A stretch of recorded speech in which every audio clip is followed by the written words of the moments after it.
I've in 3, 2.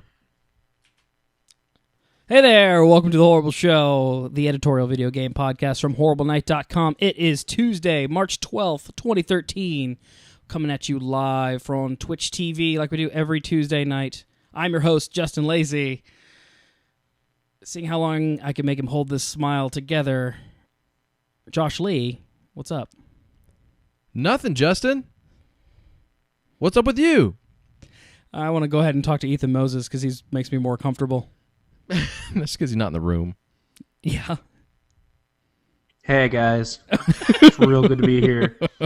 He looks so cool. It's real good. Man, he looks cool. You like that?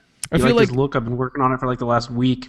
Since you moved. My wife loves it. Yeah, since you've moved, you have gotten more hip.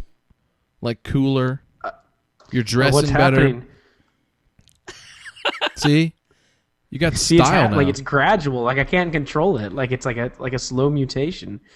I've actually begun to dress worse, actually. And my face is looking a lot sweatier throughout the day.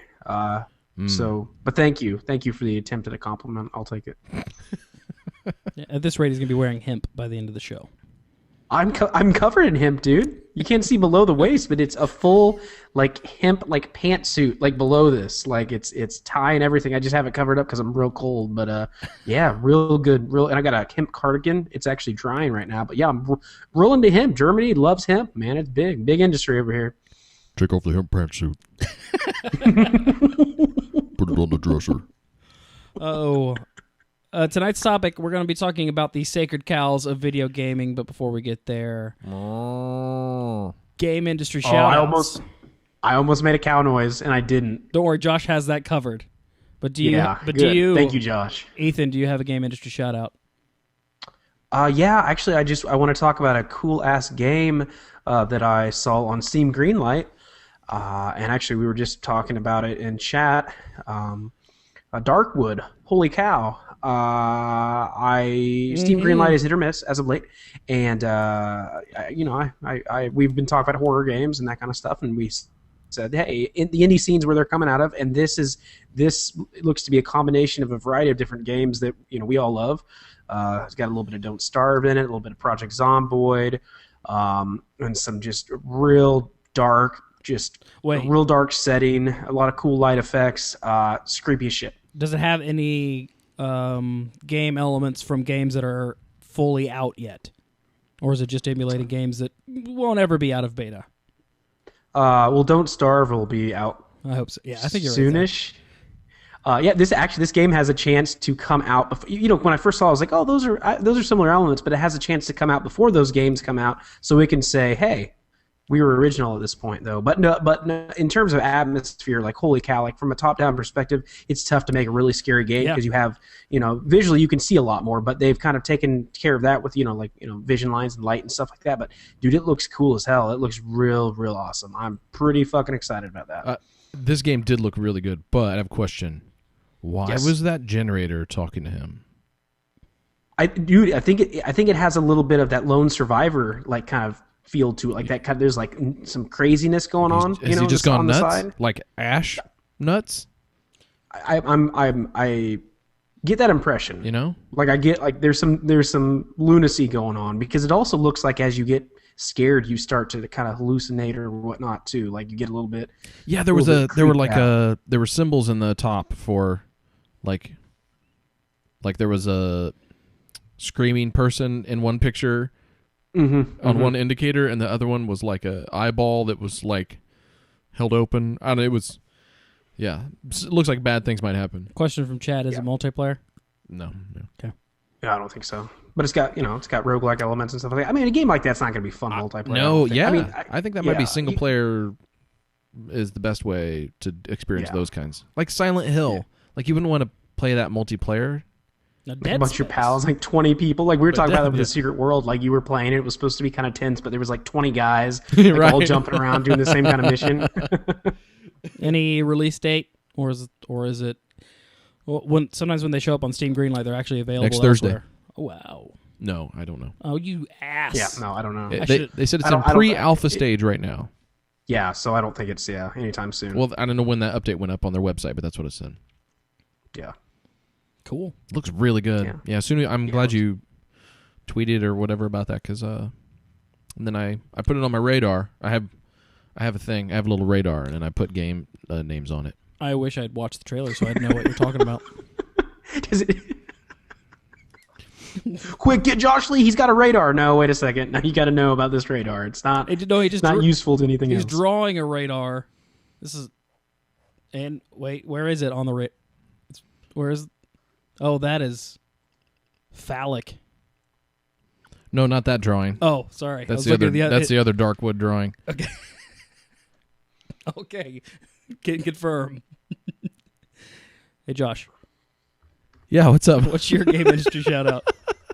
I wanted to give a shout out to EA, Electronic Arts. I've heard of them. They did a really cool thing this past week. I know what you're not talking about. And yeah, they actually they basically, at least I believe, they ensured that DRM in its nastiest possible form, especially for single player games, is done. It's done for.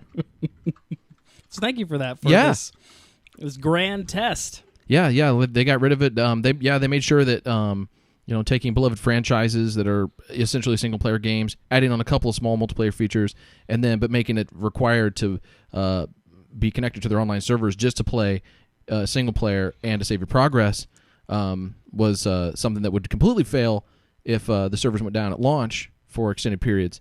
And they made sure that was something that wouldn't happen. So, the humanitarians at work over at Electronic Arts. Yeah, so good job, guys. That was really neat. That was cool of you to do. And the gamers having too much fun. You guys, stop, and you enjoyed this game so much that you ruined the experience for everybody else. That is selfish.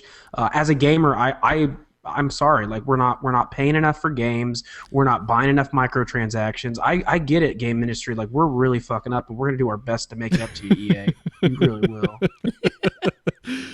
Yeah. So I just want to say good on them is all.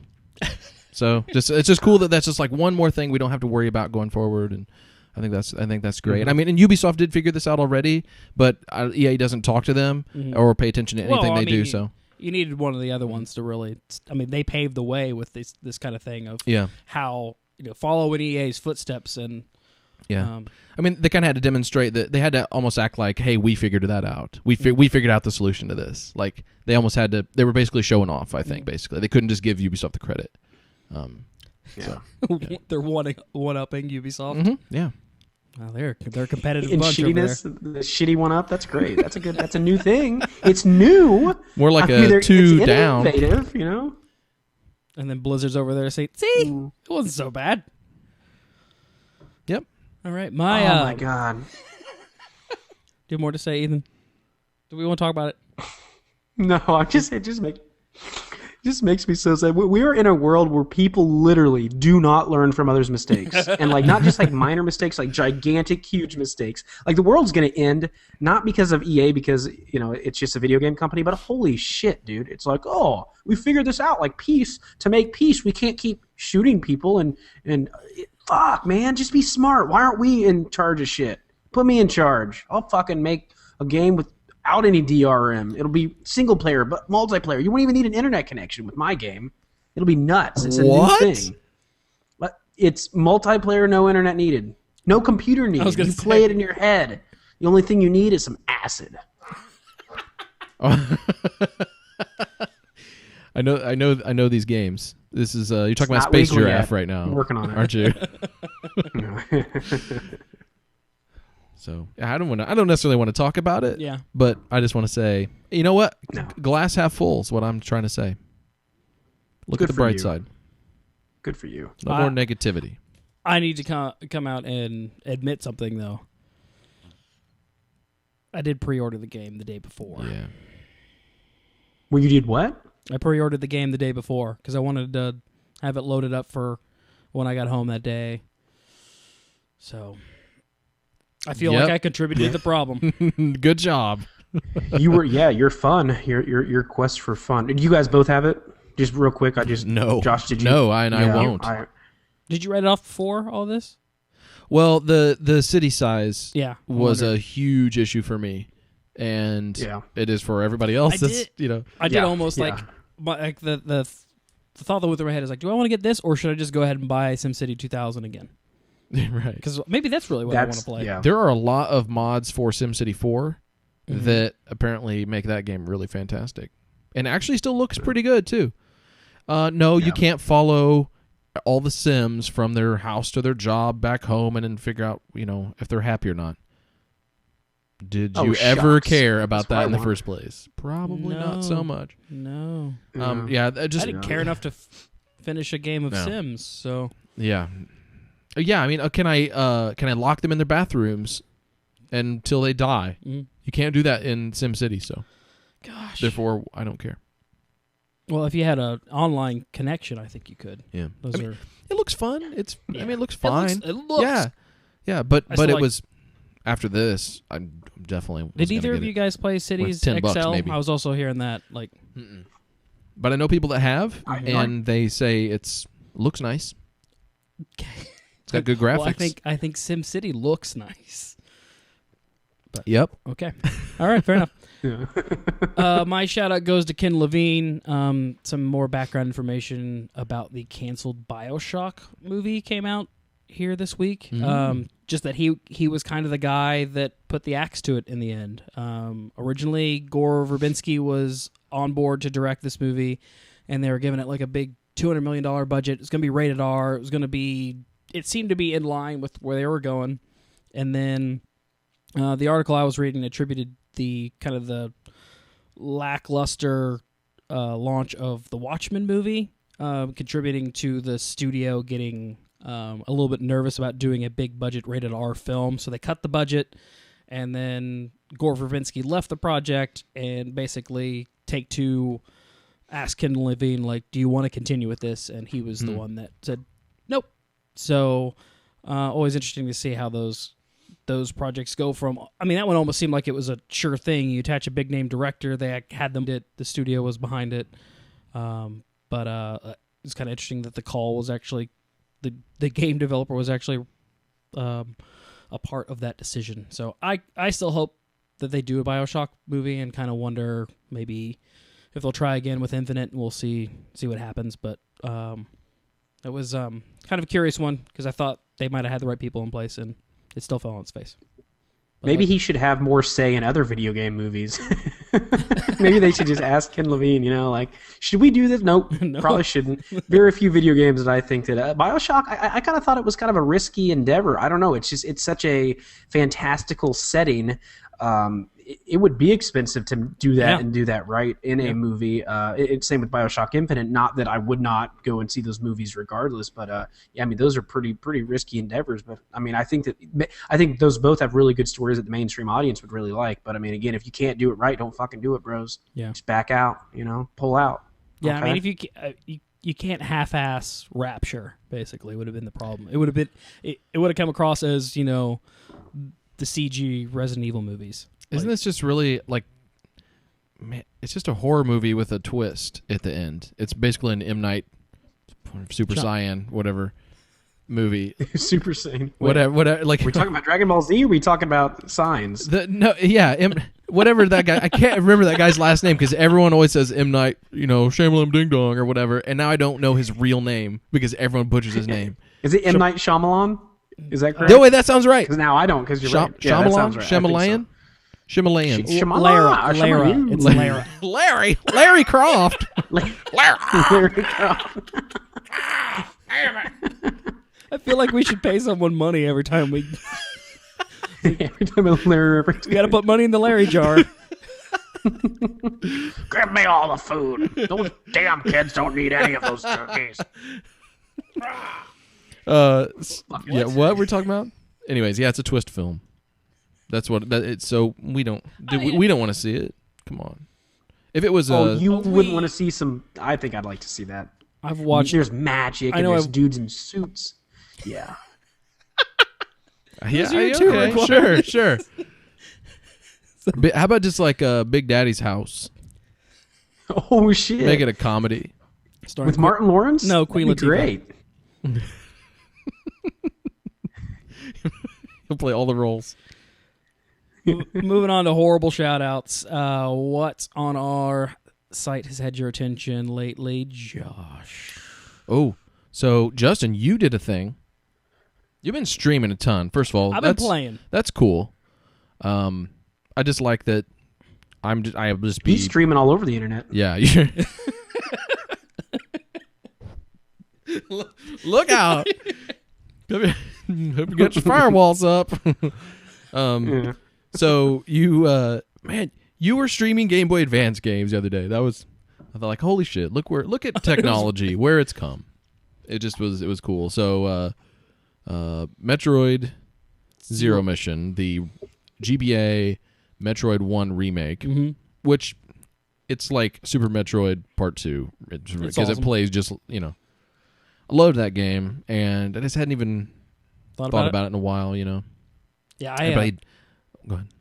Oh, I just been playing Symphony of the Night, which is like it's that and Super Metroid are almost they got to be at the top or very near the top of my All top times. games pyramid. It's a weird pyramid. Yeah. It's got 2 points on it. Hang on, it's coming in. And but anyway, so yeah, and I'm just sitting there watching it. And I was having a Roni, a nostalgia trip, really. I'm just I'm sitting there going, oh my god, should I maybe get my GBA player out, or should I just is it because I have a DS that'll play it. Mm-hmm. Yeah, I kept one of those DSs that still has the GBA slot just for that reason. And then I go, oh, I forgot I have those emulator stuff set up on my computer under my TV. I'm like, I could just play there, and it might be easier to do it. Now, I didn't end up actually doing any of these things, but it was cool because I didn't have to because I got my fix. You're welcome. Like, I feel like if I just watched someone play Symphony of the Night, I would have got the fix there too. Although I'm glad I'm playing it because it is really fun. Yeah. Well, I mean, it's relaxing.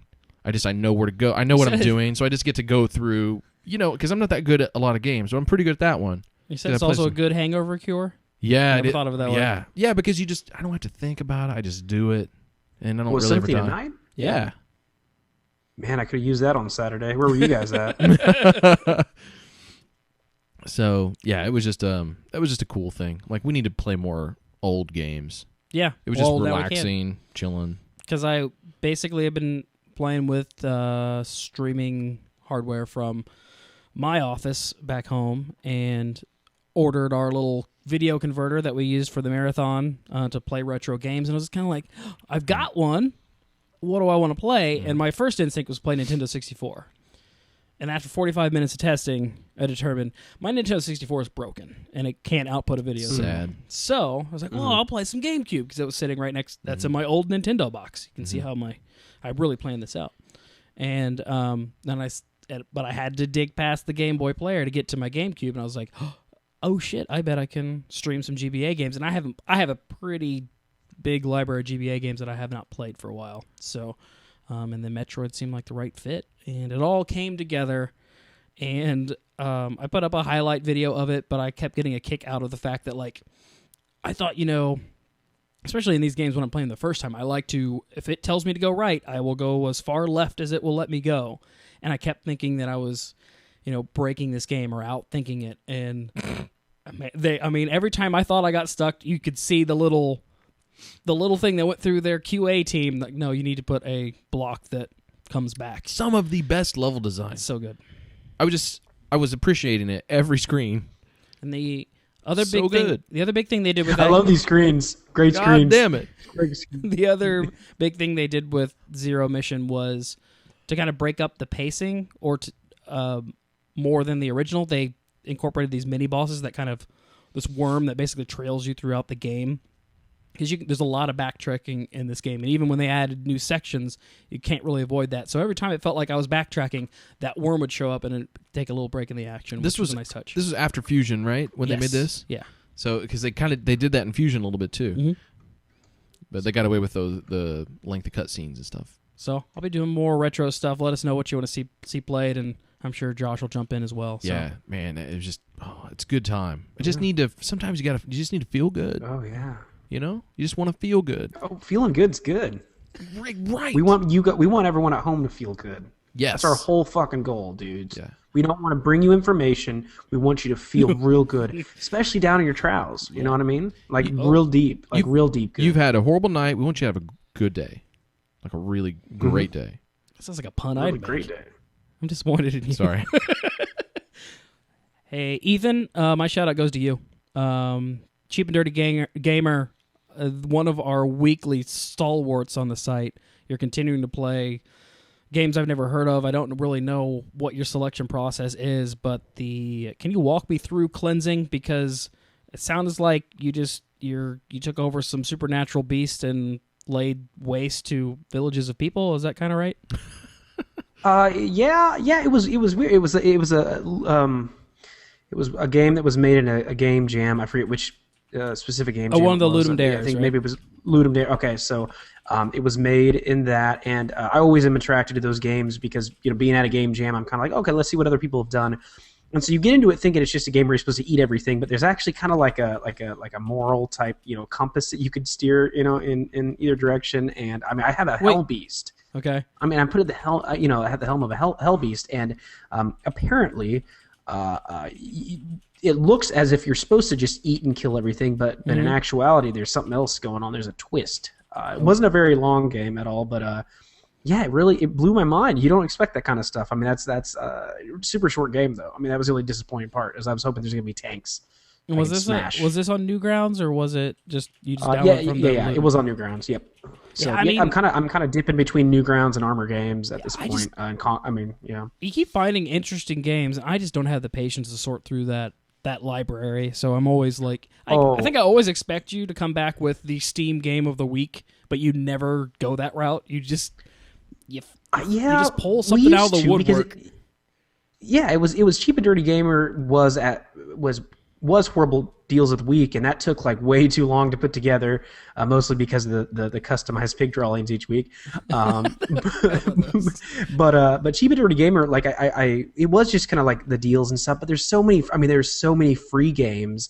There's so many browser-based games. There's so much shit out there that you can play without spending a dime. And so that's kind of the direction I'm going in. And I mean, I think a lot of people, browser-based games get kind of like it's almost used as kind of like a negative term, you know, like it's derogatory, and that's not true at all. Like there's some badass stuff, and I've been playing browser games since the inception of Newgrounds. I mean, I've always loved them because whereas maybe the gameplay is simplistic, though again that's not always the case.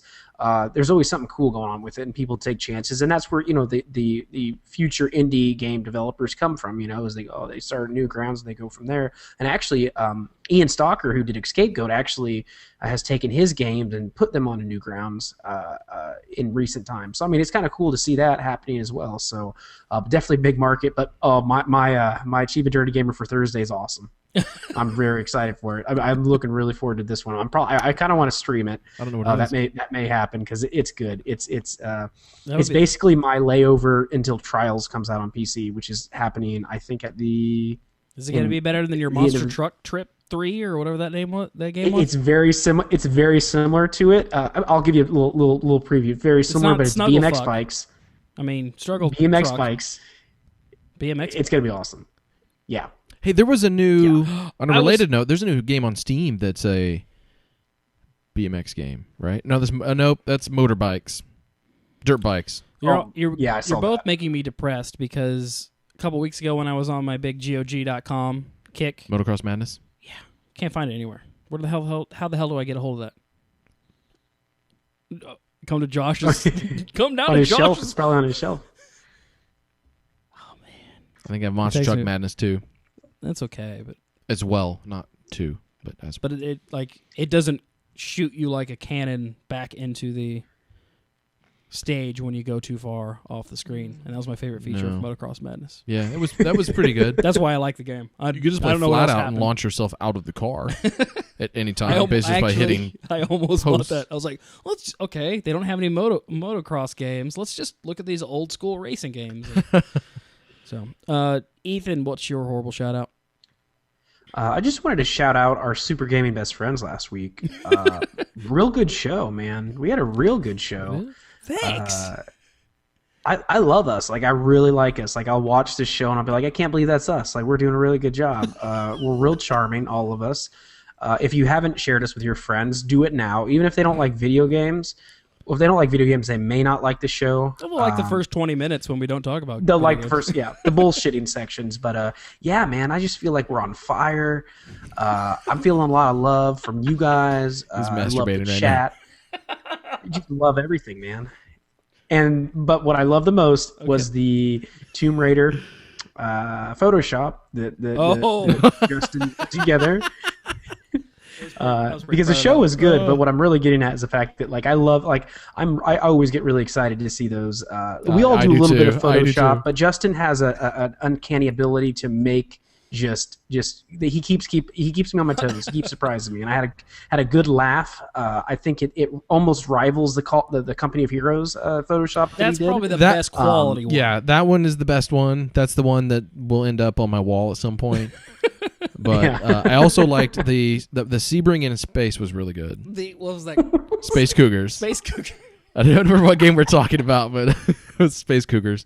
And then the one where, and if we were talking about, was I talking about War Thunder that week or something? And maybe in the Bad Boys 2. And it's just like 50% opacity Bad Boys over the top of a burning plane. I haven't done as much. That was pretty good. I haven't done as much of the I've been using our faces more. I gotta get back to using a pop culture reference or a photo that's not us. But I've from ever since the Company Heroes one, and then I put Cole's face on Toad. No, I put my face on Toad. I put Cole's face on the Nino Cooney character. Nino Cooney, that was a really good one. But I felt like your face on Larry Croft. That was Larry Croft. there was a real Larry Croft joke there. Oh man, that was the first time I finished one, and it kind of creeped me out. So I thought I knew I was onto something. So did it creep you out because you loved it? It was like, wow, this looks good. Well, it was funny. This is what a female Josh would look like. So to do this, anybody that's ever photoshopped any images together, when you get in and make your selections, you zoom way in to an uncomfortable degree. So I know the contours of Josh's face, especially from that photo. Weird. Really so uncomfortable right now. And then I also zoom way in to try to get the skin tones right, and then so I don't really see the full picture until I'm done. Yeah, that's 100%. I'm like, part. What have I done? And I was like, this is ready for posting. When it borderline creeped me out, I knew it was ready for posting. Well, don't worry about the whole contours of Josh's face, because I do know the contours of Josh's face as well, because we reenacted Lionel Richie's "Hello" video, and I created a clay bust of him, and it was great. So that happened. What happened to Josh? Did he just fall off of his seat? Are you okay? He was trying to slink away. One last thing I want to say say about that episode and future our future podcasts going forward, at least our weekly shows. I've started to put together one for 2 weeks in a row. Hopefully we can keep this up. We've had the video posted to YouTube the day of the audio posting, which was kind of new for us. And then hoping to cut little highlight clips, at least one moment from each show, to help tease the show a little bit before it goes live. So if you no one likes a tease. Well, except for YouTube. Actually, video. People do like. Yeah, they love teases. Actually, YouTube is just a shit ton of teases. Yeah, that's about all. They have a 12-second attention span, so keep your stories short, guys. And who knows? Maybe that was our highlight. Probably not. Tonight, Sacred Cows, Moo. So this kind of came about. I've been playing. This is the Diablo 2 level after you beat the game and you open the portal. Oh yeah. Is that what we're talking about tonight? Yeah. Cows have those big spears, those halberds, I believe. Those are scary cows. That's it. That end of the show, they were scary. Is that what you were looking for? So, I never actually beat that level. I only went into it one time. I never saw the did you go Cow in King or kicked? whatever. And well, yeah, I went in and it was, I don't know, maybe I was too low level or something, and then I died, and I was like, I don't really care about this level, and I didn't even know there was one in Diablo 3. You didn't? You avoided that? Yeah. Well, there's a special level, but it's not necessarily a cow level. It's See, I don't even know what's in it. I've avoided it somehow. People say like, "Oh, do you want to know what the secret is?" And I'm like, "No," and I just don't play with people that. So yeah, that's. What'd you think of it? I mean, it was. I'm trying to ruin your show here. We've already covered it all, so we can take off now. I'm sorry. Very few sacred cows in games. No, this actually came about because I've been playing Tomb Raider and Mirror of Fate in the past week or so, and I historically have been kind of a big defender of especially franchises that I love, that I want them to do specific things and I don't want them to change. And I'm kind of realizing I'm finally starting to let go of that fact. And I think any aspect of having a sacred cow or a feature of a game or a franchise that you will not change or break for any reason is kind of holding games back recently. And I wanted to kind of get your guys' thoughts on what you think, what might be things you don't want to see changed, but also things that it's time to go back to the drawing board, or it's time to fix them, or it's time to just break them down completely. Man. I mean, we've had a few examples. I mean, we're kind of taking a twist on this because we've had a few examples of games that have changed something pretty dramatically and have ruined the game.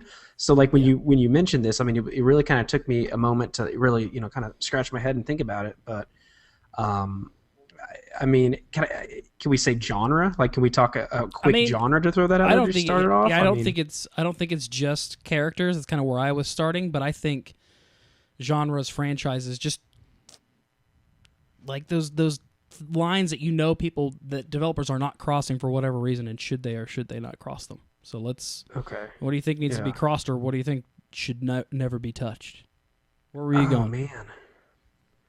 I mean, I've noticed a lot of side-scrolling games, and I think that this idea of like extreme difficulty in side-scrolling games has kind of become its own little sacred cow, where people are like, "Oh, it's real tough," and like, don't take that away. And I don't know, like I think it's kind of like a few games do it okay, but I'm kind of I think that's something that maybe needs to be taken down a few pegs. You know what I mean? Like just make a cool platformer.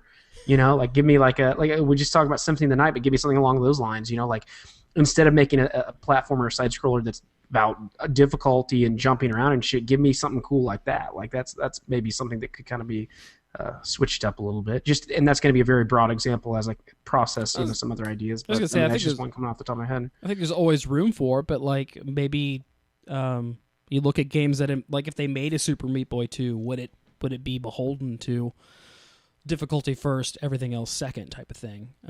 That's kind of a theoretical, but I don't know. I thought you were going to go someplace else with the platformers, as far as just that every platformer has to have this retro style lately. That like as far as I'd like to see some more breakthrough that don't necessarily cling to the nostalgia that we associate with some of the retro platformers. Well, yeah, but have we seen any platformers? And I'm assuming we're talking about like kind of 2D side-scrolling type platformers, not like Mario style or Mario 64 style. But have we seen any with more realistic graphics, like non-sprite stuff that we actually thought was like looked really good? I mean, you can say Trine, but I think that's kind of an exception, maybe. If you want to call Shadow Complex a platformer, yeah, sure. Well, yeah. I mean, that would be. That'd be like yeah. I always feel like. Would you prefer that style over? Because so many people think that is. I'm just at the point I can't tell. They want a certain look to that. I can't tell the difference. So I feel like it was a sacred cow until like indie platformers really took over. Like I felt like 2D platformers, like they tried to hit this certain bar of quality and difficulty, like kind of like what you were saying, Ethan. But I feel like because there are so many, that's no longer a sacred thing. Like I don't know what to expect when I play random retro platformers anymore. Like, what was that game? Running Out of Time. What was that called? No Time. Fuck. It was a couple weeks ago. Anyway, it didn't play very well, but it was kind of the platformer of the week. So I feel like it's almost been killed, but, are you just kind of sick of the reverence for difficulty in those types of games? Is that what you'd like to see? Yeah, I mean, just there's almost like a pretentiousness to it, like a side scroller has to be absolutely positively difficult. I think that you either do it really really well, like Super Meat Boy, or you make a shitty game and your game kind of sucks. And I mean, I think to one extent, like I enjoyed playing Deadlight, but I think Deadlight kind of tried to be difficult, even though it didn't end up being difficult at all. And they didn't have the control scheme down and that kind of stuff. And so then it just makes for a shitty game. And I think that, I imagine like when people are making platformer, it's like, okay, check off. We got pixel art, which pixel art itself, I like it, but it's a sacred cow. I mean, absolutely. People defend the fuck out of pixel art. Like, it's like, oh yeah, that's great. That makes me feel good. But, I mean, I don't know. Like, I think it can look, and it can look gorgeous though too. I mean, that's, pixel art absolutely. But I think that in terms of pixel art, like people like, even if it looked crappy, they'll be like, "Oh, it's pixel art. Like it's supposed to look crappy." Yeah, it does. Sometimes like, people give it a pass, right? Yeah. So, but just that in general. But I mean, in terms of more specific games, I mean, this list is huge. I'm curious about how you guys are feeling about it. Well, what kind of jumped to mind as far as a sacred cow that needed to be dropped down a peg, Josh? Well, I mean, this is. I mean, we're not gonna have a ton of maybe dissenting opinions on here, but yeah, I mean, we can hit the obvious ones. But yeah, like, what's... well, the first thing as soon as I saw this, I started writing down all these, the most beloved franchises or games from the past that, like, it's just universally everyone just thinks it's like the greatest thing that they ever, ever existed, and it's like, so.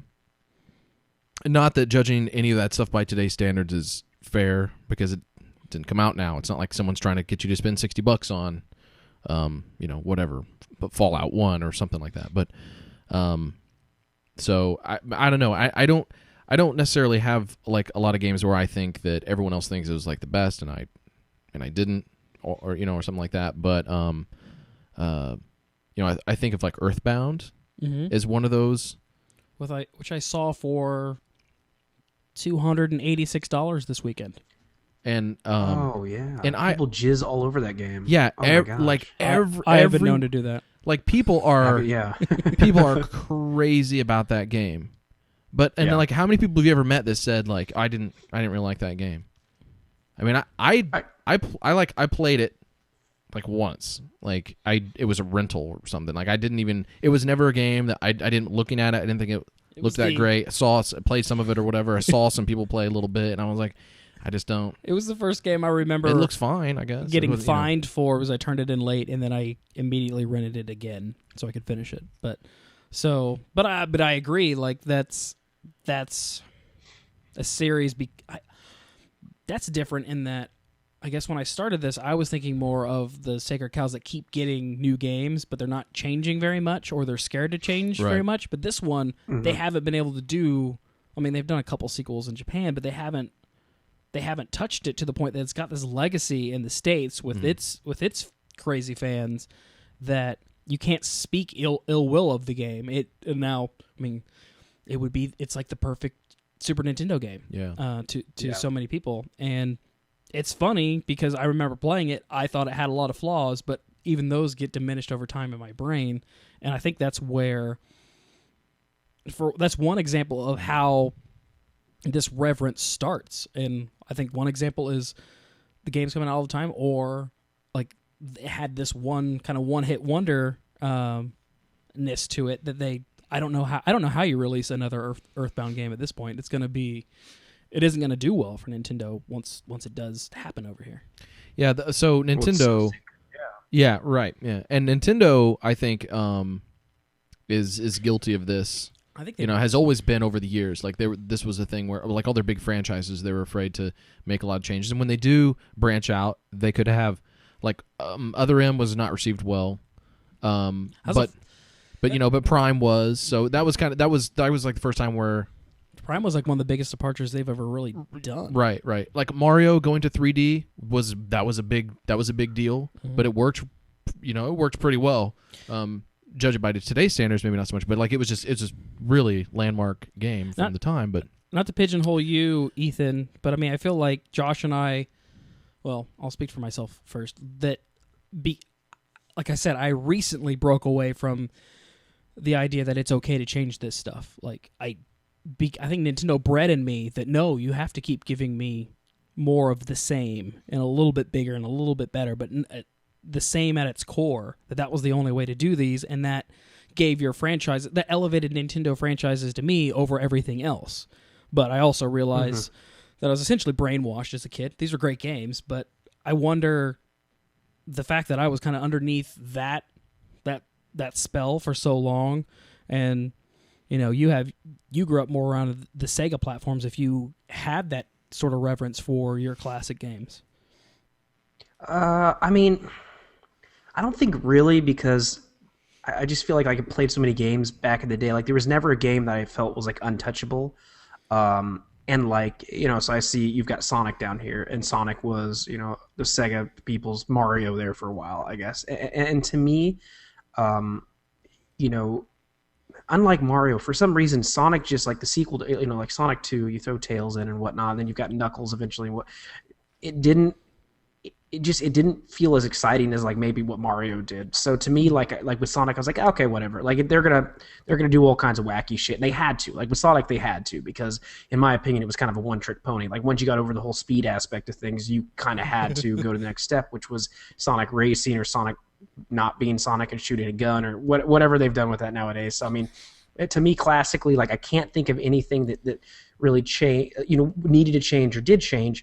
But Contra, I think, is a kind of a good example of maybe a game that could potentially benefit from some alterations. The most recent Contra title, people were really excited about it, but there is still that. I want to call it like, I think like a B-movie quality to a game. Are you thinking Contra 4 or are you thinking? No, Contra, the quote unquote Contra. The hardcore game on XBLA? Hardcore Uprising? Hardcore game. Yeah.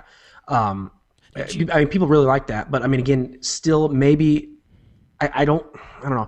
I think Contra, there could be so much more to this idea of, not that I want a 3D Contra, that's not what I'm saying, but I think that there could be something expanded upon that, because I even though the universe is pretty bland, I like that universe, So to me, I guess maybe that's one sacred cow that like I kind of held on to for a long time, that Contra had to be side-scrolling, it had to be difficult, it had to have these elements, but I'm a little bit kind of like retracting from that, because I think that... You'd like to see a modern Contra? Yeah, just, I mean, I don't know, like something that's not, like something they put a shit ton of time, because, again, the most recent one, by Way Forward, I believe, it was an Xbox, live title, so again, a good price and whatnot. But I mean, what if you threw a huge budget into a Contra game, and like good throw, and not like an EA throw the budget into it, you know what I mean? And just see what you could do with it, is there, and what makes Contra? Is it the side-scrolling aspect of it? Is it a bunch of crazy shit coming at you and you have unlimited weapons? Like, I'm not sure, you know what I mean? But I think the problem with some of these things are, and what we've seen in the past is like you will get backlash from all these fans of the franchise that clung to all the games in the franchise that were the same, or like so with Contra, it's like the Contra had like 4 or 5 iterations that were all basically the same game over the years.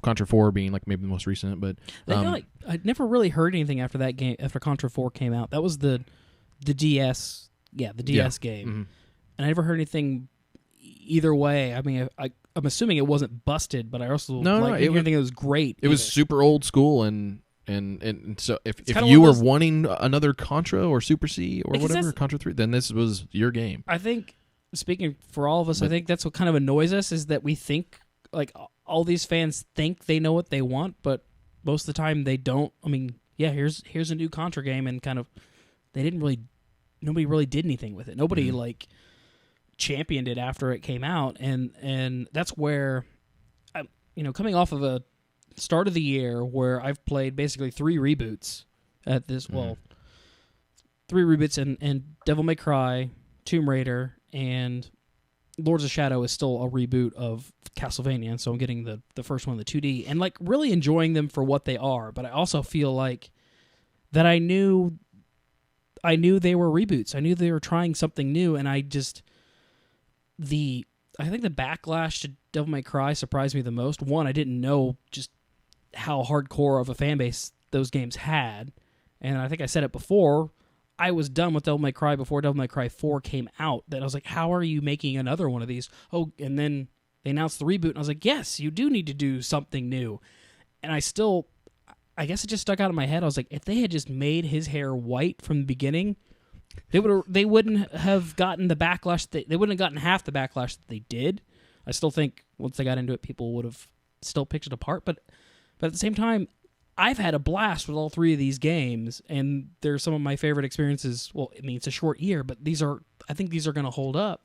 And I felt like I was approaching it with the right mindset. And like, then I look back at it, things like Contra 4, I was like, they gave you what you said you wanted, and you didn't do anything with it. So these games have to evolve, and they have to do some new things. So why are we continually making these developers and these publishers, why are we holding them back by clinging to something that also we already have? Like, you don't like Mirror of Fate? There are plenty of 2D Castlevanias for you to go back and play that are still accessible today on any platform. Like, you don't like the new Devil May Cry? Guess what? You have four of that game that you can go back and play. Well, and but on the other hand, if like more of the thing that you love is a good thing, right? I mean, that's something where there are a bunch of great Castlevania games, but how about another one of those? And I actually think Lords of Shadow games are pretty good, but that wasn't a Castlevania game to begin with. Right. That it does kind of fall apart, and that I feel like that was the most disingenuous of them. But it's not the same guys making this stuff anyway, so like kind of, you kind of think like, well, what's that matter, I guess at some point it's like, let it go, do you let feel it like die. the fans, I mean, I almost feel like in these situations, like I feel like we have our hands held so much as gamers, is that we use terms like reboot, reimagining to kind of protect, the developer from this idea. I mean, you look at the game and like, oh, it's a reboot, it's a reimagining. It's not exactly like what you wanted, almost as like a safety net. Like, oh, if it fucks up, they're like, oh, well, it's okay, we can go back to it. Like I almost feel like, I mean, we as fans know what we want, but I think you make a really good point. We don't necessarily, and I think that. And I'm going to just, look at Resident Evil.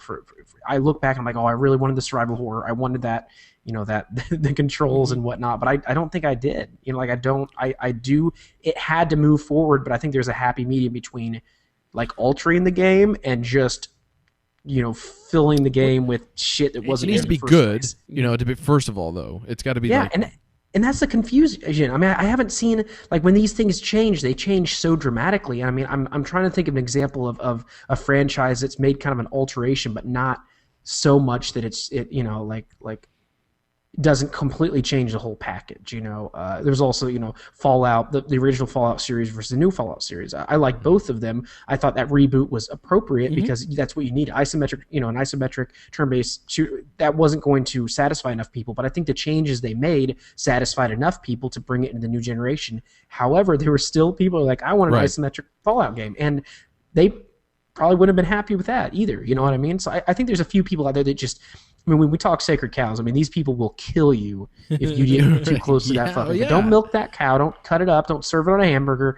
It's for looking at, and I think that kind of comes through. They love those memories. The only reason we have this problem to begin with is because people want to buy games based on the name on the box. Yep. That's the only reason we have this problem to begin with. Because all these, if any of these games that when they change up their style, if they were just called something else and it was just a good game, you would say, okay, that's cool. I love this. It's not Fallout. It's called, the Wastelands or whatever. You're like, yeah, I love that game. That's really good.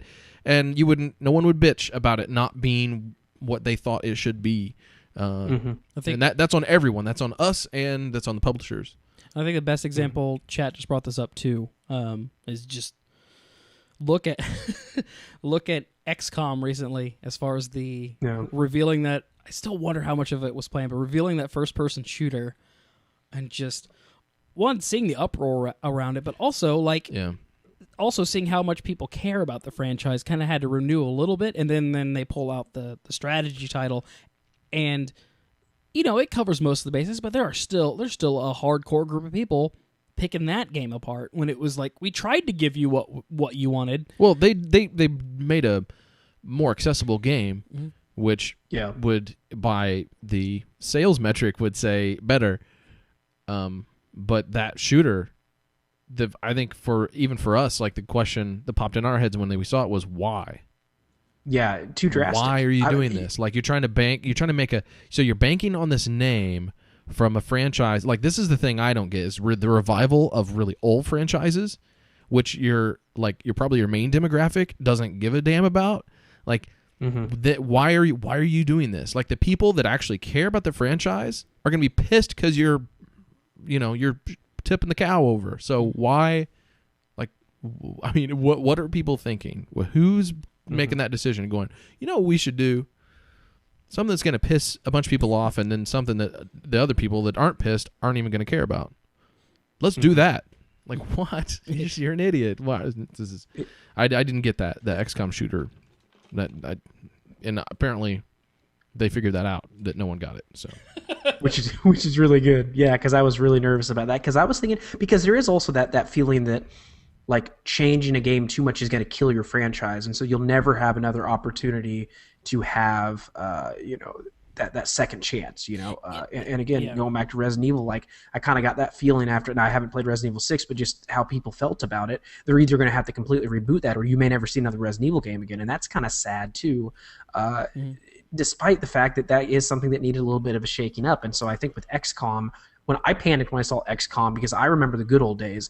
And there was enough time in between the last time I played XCOM and then seeing that first-person shooter where I was like, dude, like, holy shit! Like I took the wind out of my sails because XCOM's coming back out, and it was like, no, this isn't even the same thing. It's just using that name, and I think that sometimes publishers and developers really have to. I mean, that name is so freaking important, and you're 100% right. Like I don't realize how many games I buy based entirely on that. That's it.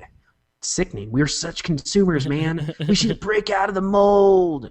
Get your hemp and your hats. I've also kind of found sailor hats. I found that pretty interesting with some of the Kickstarter stuff recently of when developers of classic games are basically like, yeah, we're gonna get the old team back together and we're gonna make a new one of these, but we don't have the rights to call it that, so we're gonna have to call it something else, or we're a team that worked on another big title, but we have to make something new. And honestly, after the initial fervor of the Kickstarter, especially if it's a success, goes away, and then that game comes back into the news, it takes me a minute to be like, oh yeah, to connect the dots, to be interested in again. But so that's going to be, I'm curious to see how that story plays out as these games start to get released. But there's power to name recognition, but I feel like, I feel like I crossed that line where I can't care about that anymore. Like, and I was thinking about that with Lords of Shadow in particular. Like, yes, they should have. I think it was kind of disingenuous to call it a Castlevania game, but it's still, there are Castlevania elements of it that I enjoy, and I enjoy it because it's rooted in Castlevania. But I also know that they are going to do things in this game that I don't necessarily want them to do, but can I enjoy it for what it is? And I pretty much have with that series once I let go. But it took me a while to let go, and I was like, that seems to be almost a problem with me as a gamer, that I'm not approaching it with a fresh perspective, and especially when they're never intending it for it to be exactly the same. And I feel like people are missing out on good game experiences because they're hung up on stupid details. But there's another side of this, and it's from a an art perspective, I guess, but it's more of creativity side. Which is like the people that are making these games. You got their designers, their artists, their musicians, and all this kind of stuff. But they're all creative. I mean, they're all artists, really. But they're all making things. They're using imagination to create things. Like so when you have a game that could have had a completely different aesthetic or different theme, or different story, different characters, all this stuff that could have been maybe new and just like a new, different experience, and then they root it back into an old, tie it to this old series, like with Castlevania. You add some like touchstones in there to play on the nostalgia for people. It's almost I feel like they're selling themselves. The creative minds are selling themselves short. It's like they don't get the opportunity to make something new and unique and. Because I like new experiences, I like going back. We were talking about earlier, I like going back and experiencing all those old things I loved. But like, so I play so many games. I want something new. Mm-hmm. Like, give me something that surprises me. Give me something I don't know exactly what's going to happen. Like when I see, when back at the beginning of this generation, it unfortunately didn't really pay off for EA. But when they kind of had this, they had this stance where they're going to push a bunch of new franchises, and that's where we got Dead Space originally. We got Army of Two. You got. Mirror's Edge. I forget what else was in that batch, but they were actually trying, and they didn't see much of a return on it, and it was kind of disappointing. Well, enough to make a bunch of sequels to two of those series, but they still weren't the successes out of the gate that they wanted, and I still don't think Dead Space even ever evolved to what they wanted it to be. Well, that's gotten three other games, and Army of Two has 4 games. I'm just saying, like, that's the. I mean, I get your point, but on the other side of it, and which is probably a bad thing, they're like, how much? Okay, let's milk it, milk this cow. It's not a sacred cow; it's just a regular cow, but they're milking it. It's a money cow. But I think, as far as the return on the investment that they expected, it didn't match. It didn't match where they thought they were going with it, and I feel like. Again, EA kind of paving the way that it probably scared off some of the other big publishers from trying new things, and but I'm also been at the same time intrigued by Ubisoft's approach, even though you can fault them, especially now for kind of the evolution of the Assassin's Creed series, but looking back at like basically the Prince of Persia series being last gen's go-to game for them, and then looking like Assassin's Creed definitely was that for this gen, and Watch Dogs possibly for next gen, that they're also recognizing like they're designing these games around the technology, and I think a lot of our nostalgia and reverence for certain series was because they were made for a certain time. They were made for certain platforms, and like trying to just say we're going to make a modern Contra, unless you're like completely throwing out the rule book, you're going to be hindered to ideas that just aren't necessarily great anymore. And that's where I felt like, actually the things I didn't like about Devil May Cry, which are very few, or things where I saw they tried to tie it back into the fiction. Like even just some of the characters that they brought back. I was like, you didn't really need to do that. If you just give me Dante the demon hunter, go. Like you don't need to do pretty much anything else. You start to wonder, why do you call it Devil May Cry at that point? But that's the thing. Like once you're in it and you're in the experience, those things aren't enough. That's luckily a good game. Look at something like Colonial Marines. Yeah. And there's there's Wierzbowski's locker. That's great. Why am I staring at this? Yeah. Because there's nothing better to do. Well, and Colonial Marines is a really good example of fan service only. I mean, only goes so far, and that's where I kind of wonder, like, do they not trust the consumer so much? Do they think that all we need is like a quick gimmick and, like that, again, that fan service? I mean, I kind of feel like, there's always this like, oh, EA sucks and screw them and whatnot. But I mean, again, like Justin, in terms of what you're talking about in terms of investment and whatnot, like we're not sending them the right message, definitely with these sacred cows, as we're saying, we're still buying the Call of Duties and that kind of stuff, which are good games in their own right, but those are games that definitely need to be shaken up. I don't know if I call them a sacred cow because everyone knocks them, even the big fans of them, what I mean? But again, it's like, like there's such a disconnect because I feel like, a lot of the big developers and publishers want to make a big blockbuster, but we don't always need that. But then when we get a game that's not a big blockbuster, we're like, oh, well, there's some weird quirks about this, or it's not blockbuster enough. I mean, there's such a disconnect between the makers and the takers, I guess, and that's what's always confusing to me, because I don't think we like these sacred cows as much as we like. And Josh made a point a couple podcasts ago about how we think about all these games back in the day. We just love them and we defend them, and in reality, I mean, you're kind of right. Like, it's tough to judge old games, but I mean, some of them weren't great. Like, some of them really weren't all that good. Well, and I was bitching about GoldenEye, saying that game, it's not good today. Like, it's unplayable. And I'm like, was it even that good at the time? I was bitching about that one, and I was getting pitchforks thrown at me. But like that was my point, I guess. Yeah. I mean, it's a valid point. I mean, your time traveling hatred is I can't excuse all of it. But But again, it's just really weird. no So, I Ron mean, it is Silver. that really weird disconnect. Yeah. All right. He was the bad guy in Time Cop. So some of your bigger sacred cows that you want to see shaken up. Do you want to start? I've got one. Monster Hunter. Okay. Just because it always sells a jillion copies doesn't mean you can't change it up. Like the shittiest third-person action control scheme of all time. You didn't like the demo, huh?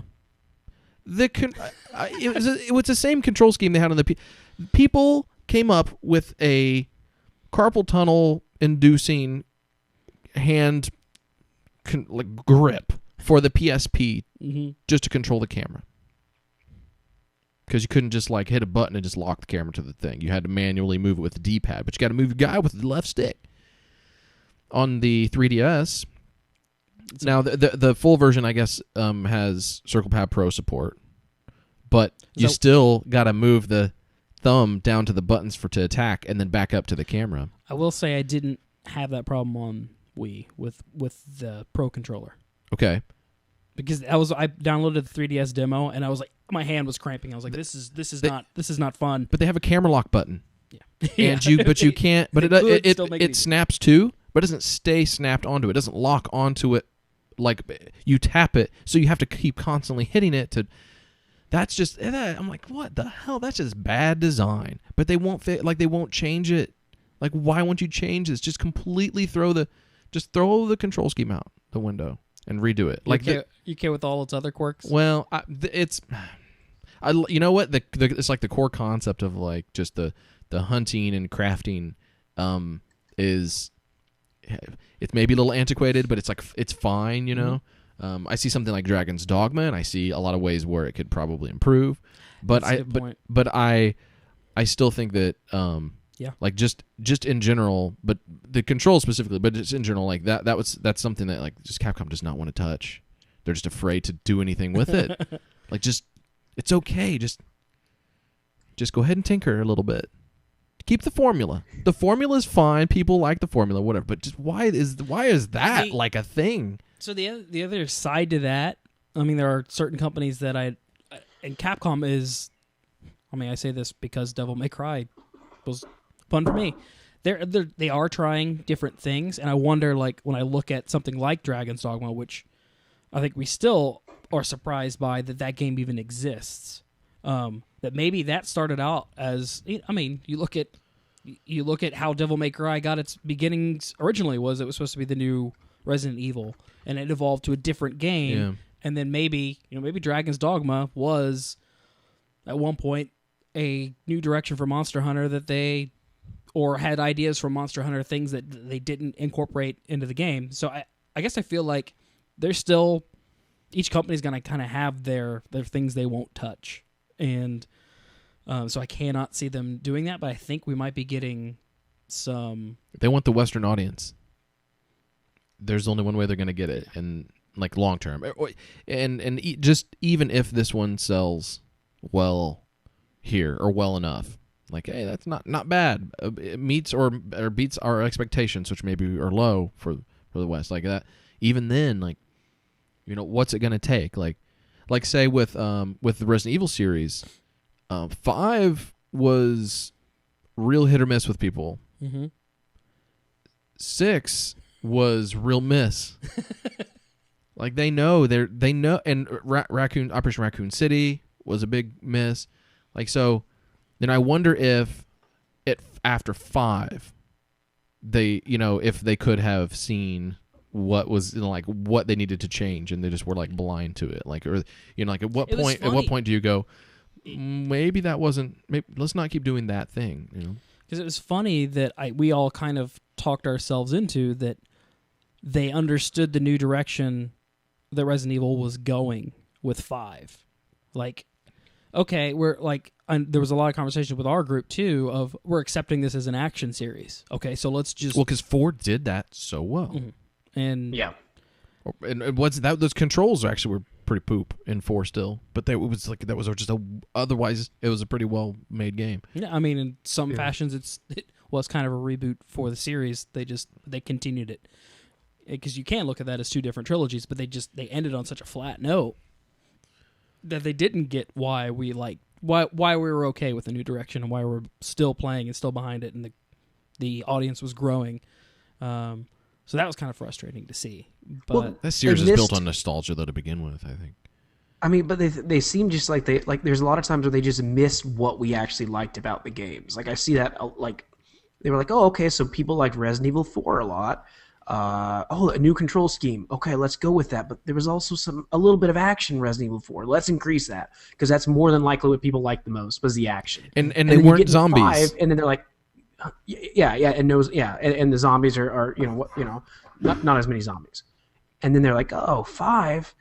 There's even more action in 5. People, it's hit or miss, but they saw the hits. They don't see the misses. Like, that's the thing sometimes. Like, they see, like, oh, people are really pretty enthusiastic about it because of all the action. Let's take that to the next, note. And it's like, man, like, it's the drastic ideas that come into play are the ones that make these games suck. And that's what people get mad about. But then people nitpick these little tiny things when the little tiny things aren't the different, it doesn't really matter. I nitpick the hell out of Resident Evil 5. Mm-hmm. But at the end of the day, it probably wasn't valid, but it's when they just jump off the fucking cliff is just so weird. It's hard to understand why that happens because, again, they missed the bus. They missed the whole point. It's nuts. Ethan, if you and I were in control over there of the Resident Evil franchise, I'm pretty sure I know what game that we would make. And it would be a game that has good third-person shooter controls, mm-hmm. but it is in a giant mansion. It has shamblies, what do we call flimsies?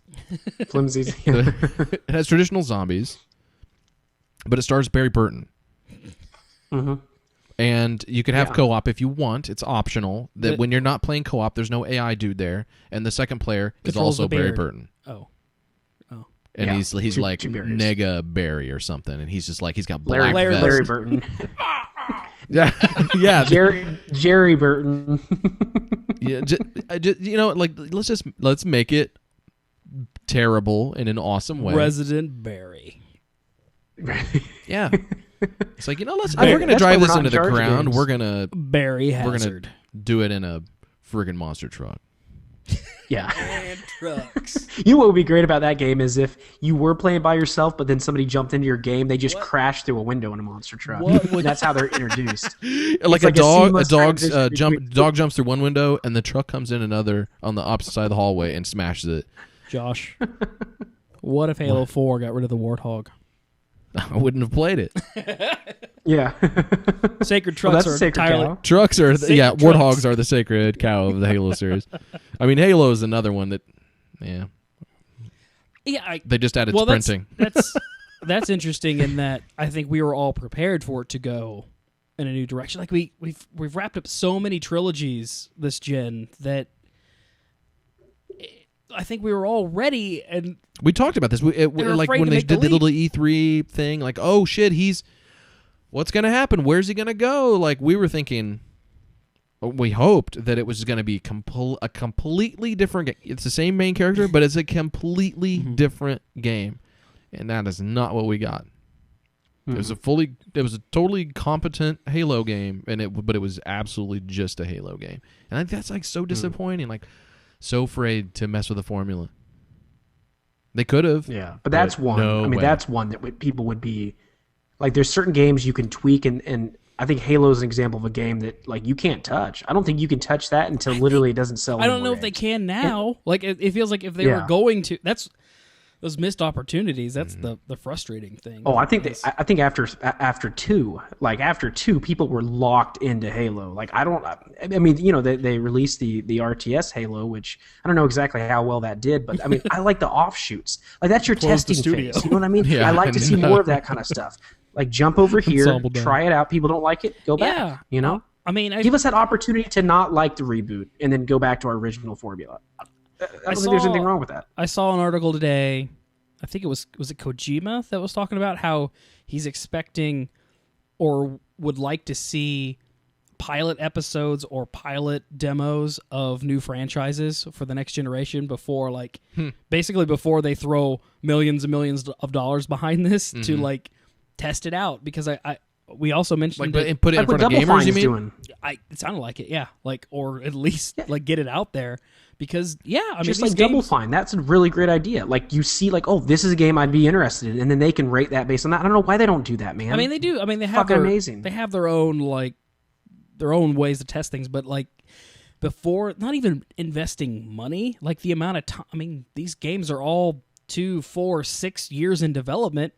That like if you we could save you a lot of time and money. You fucking look at the Elder Scrolls Online. Like, nope, it is too late to turn back now. What? Like that has to be the world's most frustrating project to work on at this point. Like, we have to finish it and have to release something, but they know how the story is going to end. So that was interesting. That like, yeah, they probably do need to find different ways to identify their big budget titles because they can't all be that. Yeah. We're starting to see that, and so that was interesting. Is Solid Snake while I'm on Kojima, is he a sacred cow of yours? Yeah, I shouldn't be involved in this conversation. Well, totally. How did you react? How did you react to David Hayter trying to gather support for? I guess he's like, "How do you guys feel if I don't voice Solid Snake?"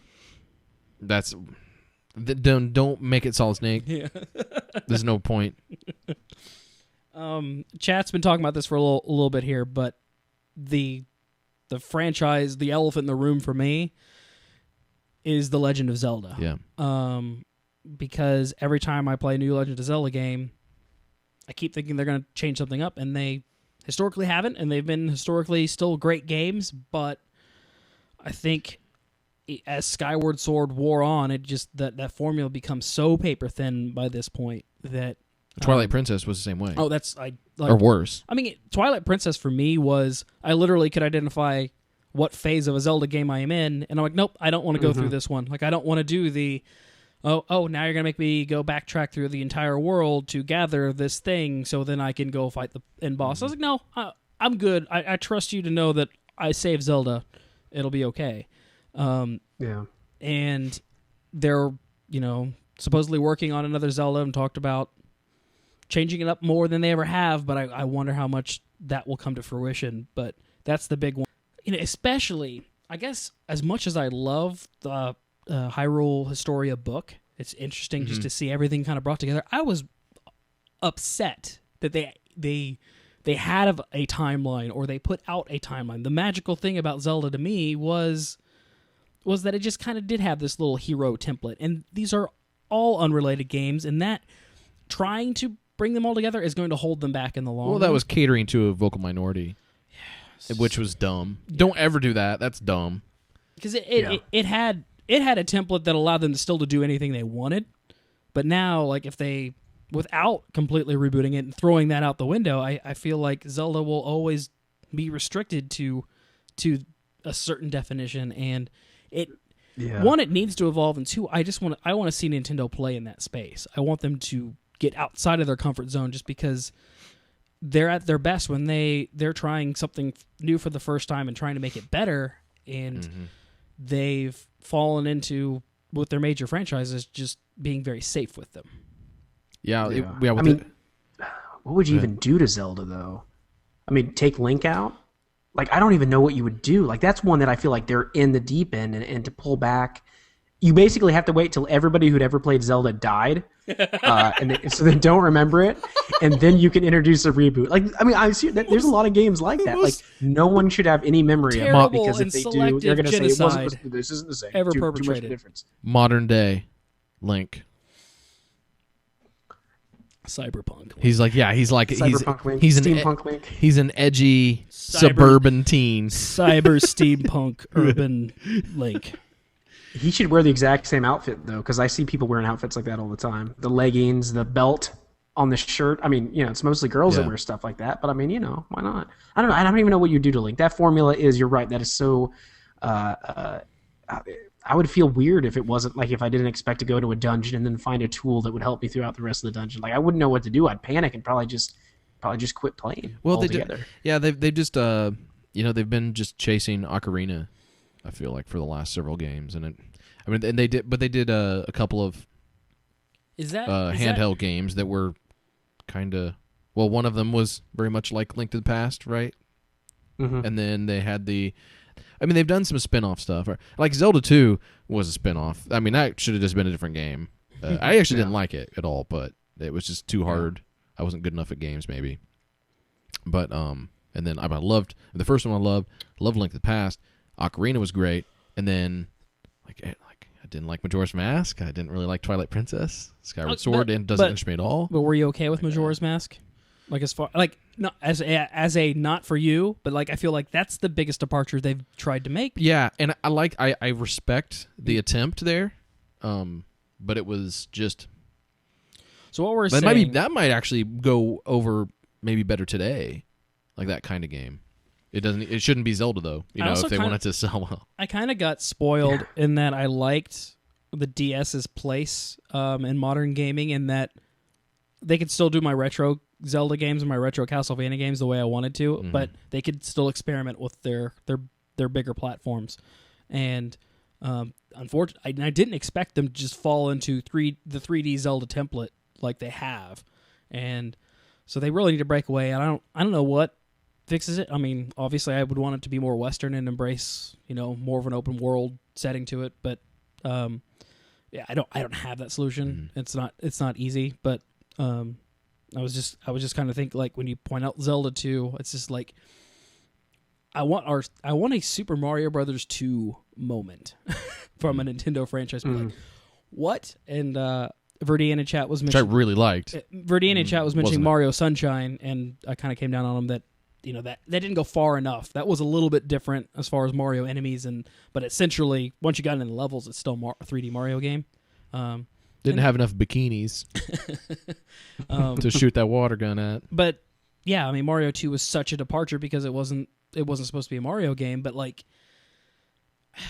and I don't know.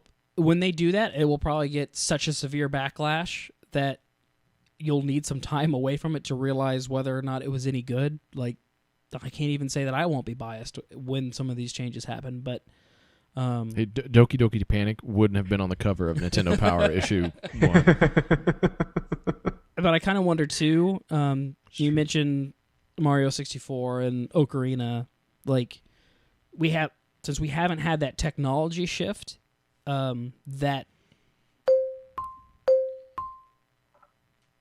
technology shift that gave them a reason they have to do something new.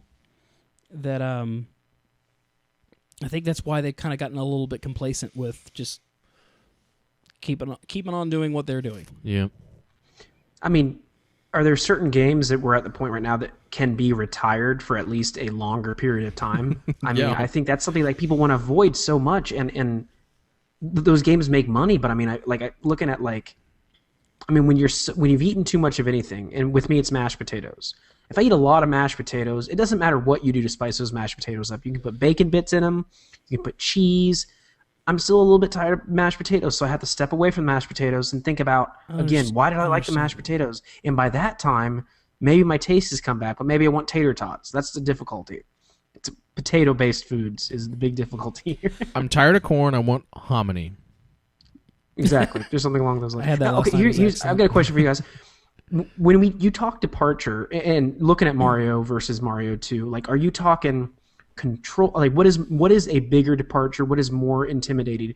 A departure in terms of controls and mechanics, or departure in terms of like plot, storyline, enemies? I mean, it depends. Like, people accepted Resident Evil 4's departure from zombies because the departure in terms of the graphics or the controls work well, but I mean, like that Mario 2, they couldn't have done that today. Like, people get too pissed today. I mean, and same thing with Zelda 2. They couldn't. There's no way you could do that because people are so much fervor around those kind of games and just how pissed off they get. And like, I almost feel like, again, like a lot of developers just don't want to take that big of a chance because people get so angry. Like, the internet's full of very angry people. They don't even know why they're angry for the most part. I think Resident Evil 4, I mean, it reviewed well, and that always helps, but it was Leon Kennedy. And, like, everyone's favorite was Resident Evil 2. Yeah. Everyone loved Leon. And so that was, and 3 was, like, no one cared about 3. Code Veronica was pretty good, but you couldn't play it on everything. That was a Resident Evil 4 was weird because I do think there's like a whole bunch in that game that should piss off a Resident Evil fan, but I think it was like a perfect storm of like at the time, the system it was on at the time was, like it's a mature game on the GameCube, and like and they had a couple of those, but it was that was kind of a big deal, so everybody was going to get it. It looked great. Like that was, it was a fantastic looking game. It was Leon, and it was like, better controls. Everyone was tired of shit controls. And then it just was pure, like, hey, it's a Resident Evil game. It was going to sell a bunch of copies just because it had the name on it. But perfect storm maybe for that game too. I don't think in hindsight, as somebody who, if you just really really liked 1 and 2 and 3 or whatever, why would you, Well, go ahead. No, I don't know. I was going to say the technology allowed them to do kind of a genre switch to make it more action focused. Mm-hmm. Because honestly, the way the first 3 Resident Evil games were made and controlled were a product of the times. Right. And so it had that, like I said, that generational leap, even though it was and I feel like if you have an existing beloved franchise, they have to wait for those generational leaps to take those risks again. And because that's why I came back into Resident Evil 4 was because it's a new kind of Resident Evil. Like I got tired of Resident Evil halfway through 2, but this is a new. I didn't care about Leon as I didn't like 2. So they changed everything about it. Like the zombies weren't zombies; they were people. There was so much new stuff. That's why I jumped back into it. Is all I'm saying. Oh, sure, but I mean, we weren't the average gamer too. Probably play more than most, but I don't know. I just feel like it was just a weird departure that it worked really well, and some of the things could have gone over maybe even better with the hardcore fans if they had not made some of the. I mean, the setting was actually really cool, but what were they called? The not zombies in 4 and 5. It was like a Spanish name, right. I think. I don't remember what it was, but Las Plagas. Yeah, it was like a completely different virus thing, and people were not. It's like as soon as you made them not zombies, it got weird. Like I think they should have just left that in. Just keep them zombies, and I think Resident Evil 4 would have reached the stars. Yeah.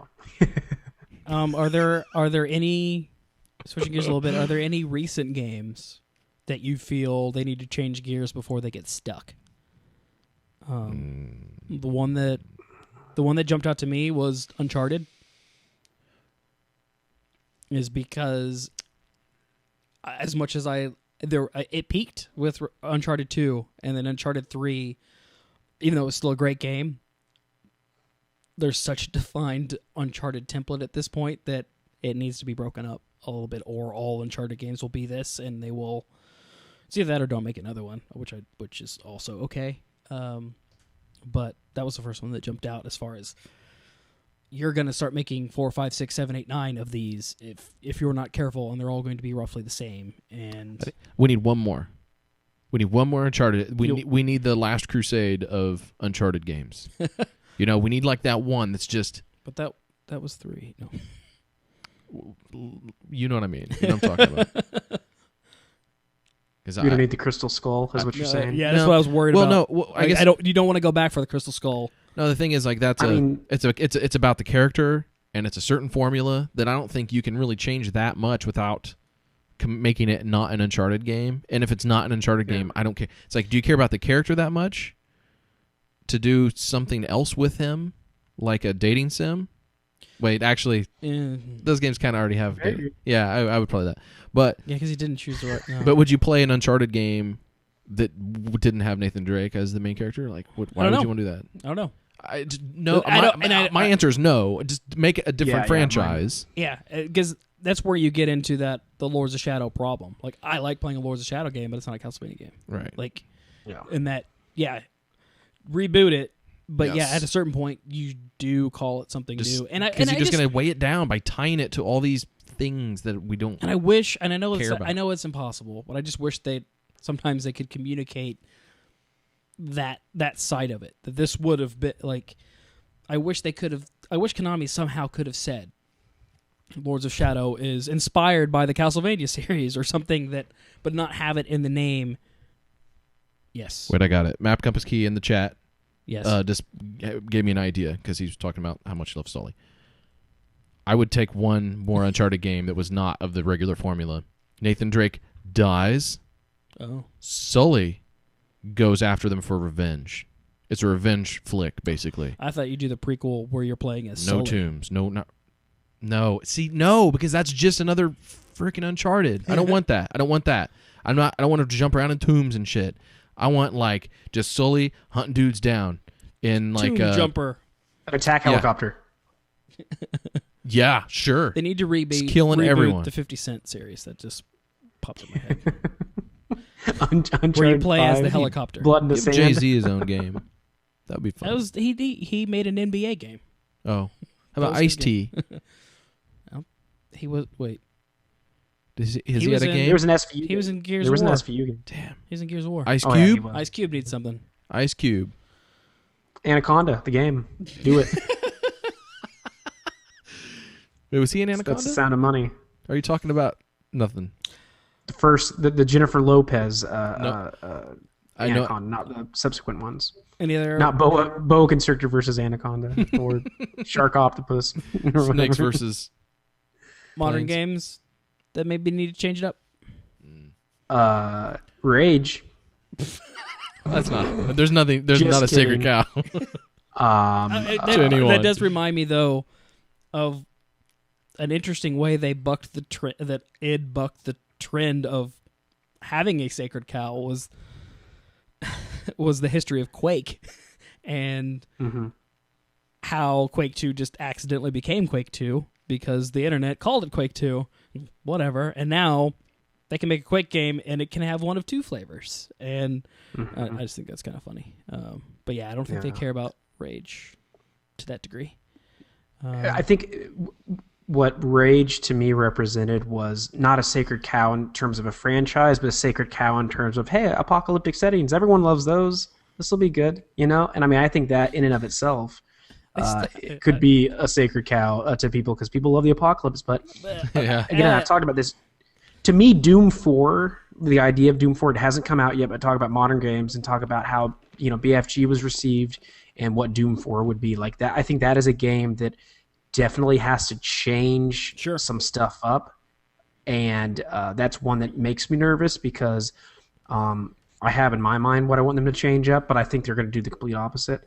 And you know, like people are like, oh, I love Doom because it was a classic corridor shooter, but like people don't like classic corridor shooters anymore. I don't think, you know what I mean? Like I don't think people love that restriction in terms of that big budget type game, you know, like there's want somebody to figure it out to make me love it again. See, my favorite parts of Doom 1 and 2 were some of those really gigantic open levels that just had, and when you'd enter like a big, not a room, but almost an arena, and there would be like 50 big nasty things, and but you have gigantic guns, and while we've seen that out of other games like Serious Sam or even Painkiller at times, we haven't seen that out of Doom. And I would really, really like to go back to hell. But with today's technology, not, you know, without the limits that were probably there during Doom 3. And so I think that would actually be one where let's go back and pick out the things that worked really, really well. Yeah, because hopefully they'll talk about it this year. Because they tried to evolve the game with 3, and we're hoping that they go back to understand the core of why we like those games so much and try to evolve that. Versus just I mean, I feel like they almost just took the story and setting, which are the weakest parts of Doom, and tried to make a modern game around that. But that was, and then also feeling like you're alone in a completely alien landscape. And like in Doom 3, you were like, oh, I'm in a lab. That was always interesting. And there's other people. In Doom 2, because I used to always play this with a buddy of mine, like just every day after school, because he had the badass computer at the time.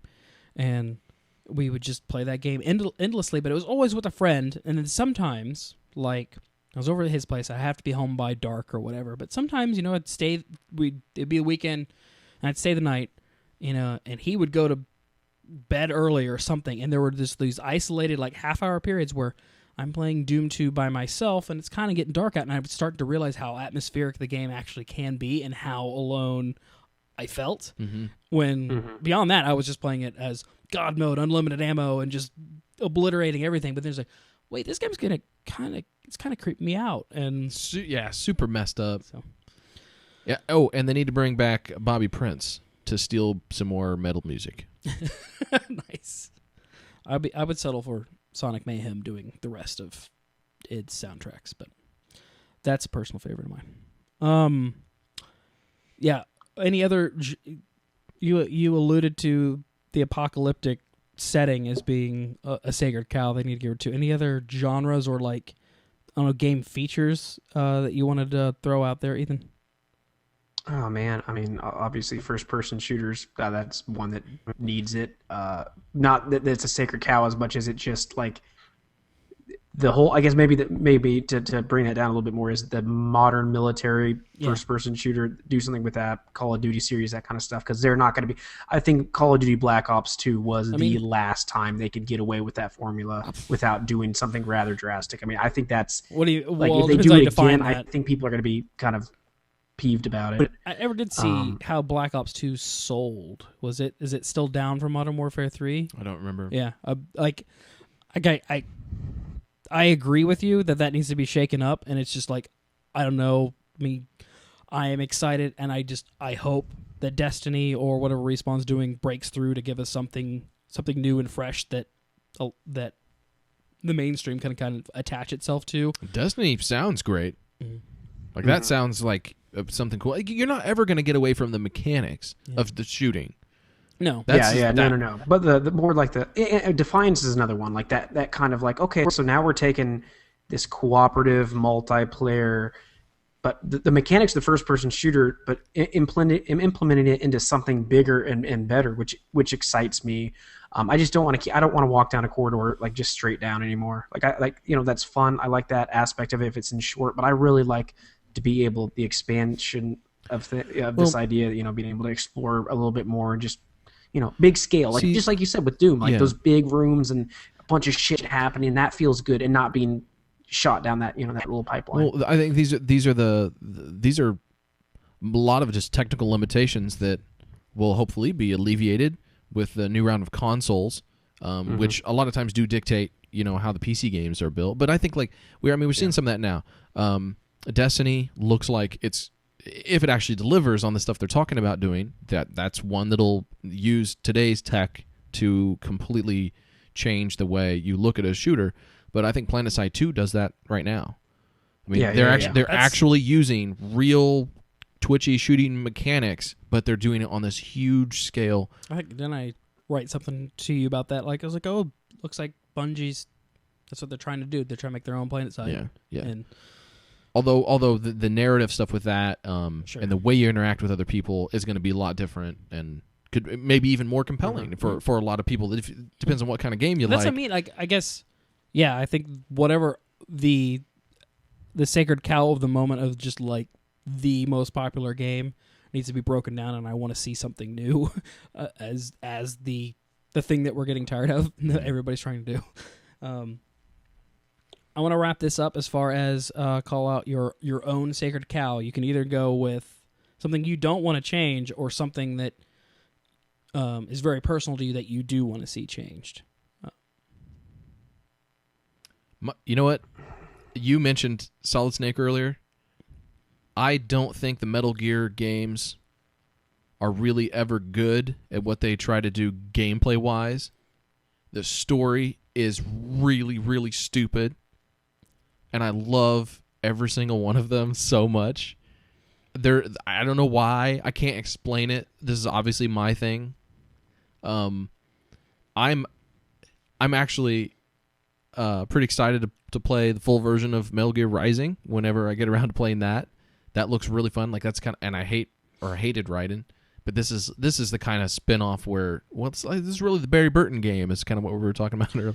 I mean, it's just ridiculous enough. But except this character everyone hates. Yeah. But I would play anything with Solid Snake in it, and I would enjoy it. even no matter how dumb it is. I'm sure of it.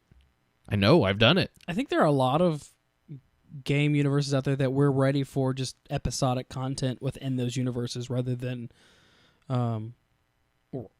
trying to always be the main storyline or saving the world or doing the most important thing. But like on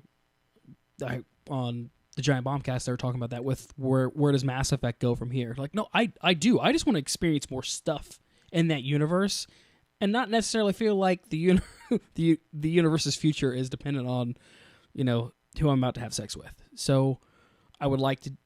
I think we're kind of at that point where there are a lot of franchises like that where they could do more side stuff and it not necessarily even, put in danger whatever the more sacred elements of it are.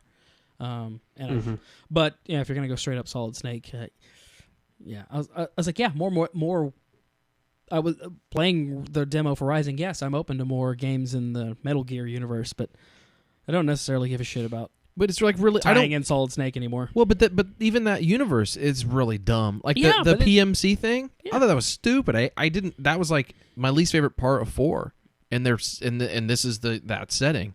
I'm like, I don't care about that at all. But man, when they just when you have stupid over the top exposition and stuff like when that stuff, for whatever reason, I think it's even when I'm just laughing at it, but it's the best. They're so good at not being good at story, but spending money on it, and that could be even better terrible. When the story matters even less. Think about it. Right. Yeah. So with with the Phantom Pain, whatever that is actually supposed to be, man, I see your big boss, which is he's just Snake. I'm in. I'm already in all the way, and that probably needs to die, but I would never be the one to pull the plug.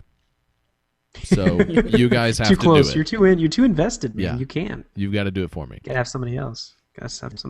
Either I'm just warning you, you're going to take us home, but because this might be an obvious one, but I'm pretty close to the franchise, and I haven't heard from her in a while, and Nintendo worried me last time Samus showed up, but I think I'm ready for them to give her a true reboot.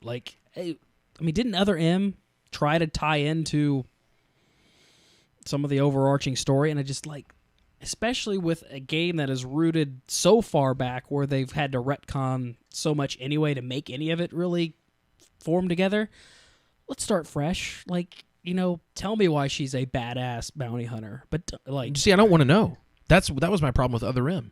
I didn't want to see all that. I didn't want to see the relationship with that. I guess I'm ready for her first adventure or her first big mission. Maybe she does come out of the blue, and that's fine but I want them to start over with it, whatever they decide. And I think I'm ready for that, but I just and that's the one they've tried to reinvent the most. It's funny in this time frame that we look back at Zelda having so many templated problems, they have tried to do different stuff with Metroid, and it was just the most recent one that completely fell on its face. Maybe it's like a Pokemon game. Maybe Samus, after fusion, the suit has changed enough to where she can't do the combat stuff. She can't jump around and shoot things and morph ball and all that, so she has to use her Metroids and grow them and feed them, and they have different powers. And they'll fight the space pirates. Don't even call it Metroid. Metromokimon. Just Samus. Yes. The Samus show? Don't get tired. She doesn't even have this Chozo suit. Because she's in a skin-tight flight suit the whole time. Honestly, other than the giant mutated Metroids in Metroid Prime, the Metroids aren't the most daunting or interesting of enemies in the 3D Metroids. They worked well on the 2D games when those things were hard as hell to escape from because you're platforming all the time and they're super fast and they fuck you up when they get a hold of you. So they don't even have to be the focus anymore. But just how about just 2 character co-op crossovers for all these franchises that are just kind of long in the tooth? Let's just take them and say let's take 2 characters, put them together in a game where they have a complete they're doing their own Samus, a different story. Solid Samus Snake. Yeah, sure. Just like the two of them team up, and like, hey, we've met before in that one game. Yep, the fighting game. That was, I remember that. Cool. Let's go take on this. Whatever. It's an alien invasion. Just anything. Just do something just real zany. I'd be okay with that. Yeah. Why not? Do something stupid. People will still buy it because it'll buy twice as much because they're like, I gotta get 2 copies because I gotta get the Samus cover and I got the Snake cover. If I were in charge, this is the kind of bullshit that would be on the shelves. So just remember this when it comes election time, King of the World elections. And that's why you'll never be hosting this show. Ethan, what last sacred cow should we tackle? My sacred cow is going to be the Fallout. What happens with Fallout from here on out? Fallout 4, if you will. Fallout 0? Don't touch it. Make it look better. But you know what? I know a lot of people have issues with the bugs and the goofiness and that kind of stuff, and I think that's inherent in any sort of game. You want the bugs. I don't.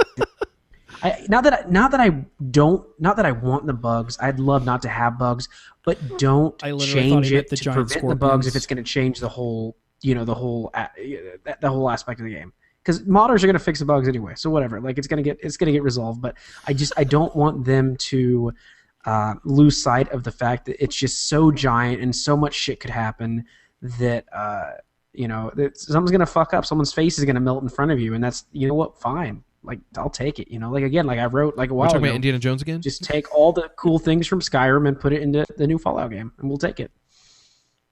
Wow. I thought you were actually going to be going more for the start it all over, but just more? I want more, dude. I didn't get it. I mean, I didn't get enough of New Vegas. Like, I really didn't. And obviously, that DLC was pretty weak, but I wanted to be in New Vegas longer. I want to exist in there forever. Actually, I love that game. What if you could bring Dovahkiin into the Fallout world? Fuck it, man. Yeah, why not? Fallout? Dragons, cool. Magic, okay. Just combine all. Oh shit, that'd be Rain of Fire. Fallout Scrolls of Amalur. Yeah. If you combine Fallout and Skyrim, you get Rain of Fire. And I'm okay with that. That's true. I'm really okay with that. That is awesome. And Arkham City. Because the actual game sucked. But you know what?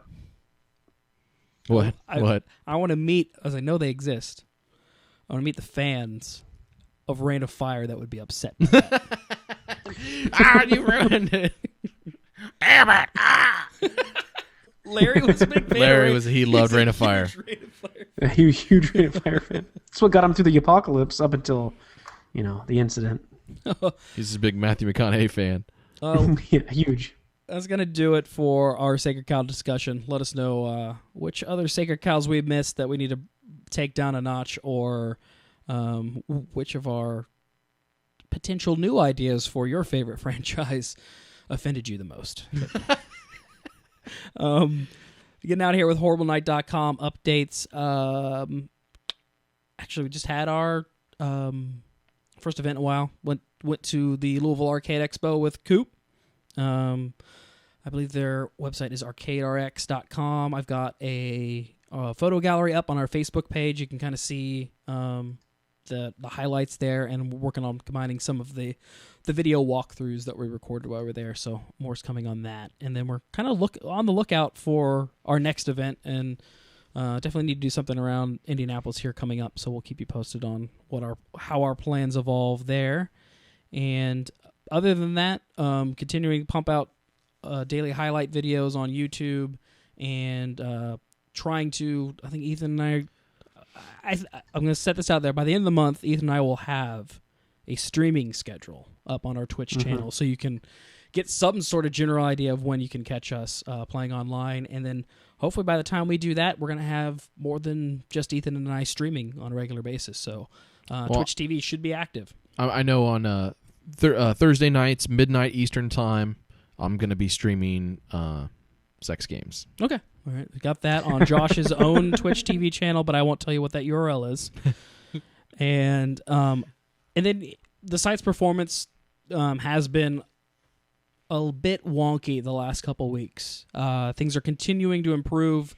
We've already had a much better week this week than we did the previous two. So Still working out some kinks there, but the site's performance should be much improved.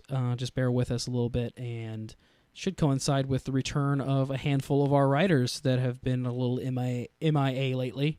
Lots of The boys are coming home.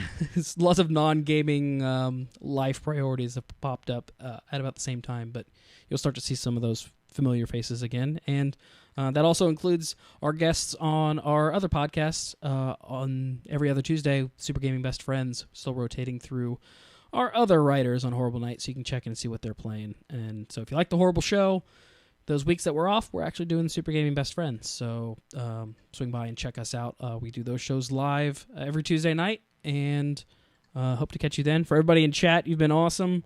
Come hang out with us if you haven't before. And Josh, Ethan, let's take it to Aftermath. We'll see you next time. Bye.